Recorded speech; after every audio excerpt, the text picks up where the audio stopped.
పొద్దున్నే టిఫిన్ తో స్టార్ట్ అయిపోయింది ఈ రోజు. ఇది మన 100 డే ఛాలెంజ్ లో డే 19. హే హాయ్ అందరికి. ఈ రోజు వచ్చి ఫ్రైడే అనమాట. మనకైతే లీవ్ కువైట్ లో. ఈ రోజు లీవ్ తీసేసుకొని బ్యాగ్ మొత్తం చదువుకొని ఎయిర్పోర్ట్ కి అయితే వచ్చేసిన సక్కంగా ఇండియాకి వెళ్తున్నానేమో అనుకున్నారు. ఇండియా వద్దలేదులే కానీ ఒక రీల్ కోసం అయితే వచ్చినాం ఇక్కడికి. ఇంకా అలా పొద్దునే అక్కడ రీల్ కంప్లీట్ చేసుకొని మళ్ళీ పక్కన టోలీలోకి అయితే వచ్చినాం. ఎందుకు అంటే ఏదైనా కూలింగ్ తీసుకుందామని ఇక్కడికి అయితే వచ్చినాం. కానీ ఇక్కడికి వచ్చిన తర్వాత మొత్తం ఉల్టా పుల్టా అయిపోయింది. టోలీ నుంచి మొత్తం ఐస్ క్యూబ్స్ అయితే లేపేసిన.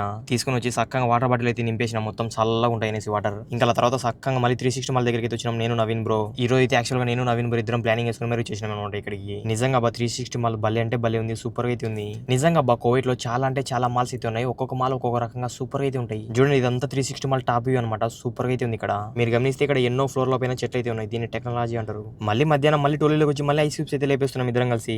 లేపేయడం కాదులే కానీ ఇక్కడ వచ్చేసి మొత్తం ఫ్రీ అనమాట ఇలా ఐస్ క్యూబ్స్. ఇంకా మేము ఎండకు చల్లగా ఉంటుంది అనేసి మొత్తం బాటిల్ అయితే నింపేసినాం. దాని తర్వాత మళ్ళీ సక్కంగా ఈవినింగ్ సాల్మియా బీచ్ కి వచ్చేసినాం నేను నవీన్ బ్రో కలిసి. ఇలా మన లీవ్ రోజు మొత్తం కువైట్ లో ఉన్న టూరిజం ప్లేస్ లో మొత్తం ఒకటి విజిట్ చేస్తూ ఉంటాం మనం అయితే. సో ఇలాగైతే గడిచిపోయింది ఈ రోజు నా హాలిడే. మీకు అయితే ఎలా అనిపించిందో తప్పకుండా కామెంట్ చేసి వీడియోకి తప్పకుండా లైక్ అండ్ సబ్స్క్రైబ్ చేసుకోండి. రేపు డే 20 అయితే కలుద్దాం. Bye bye.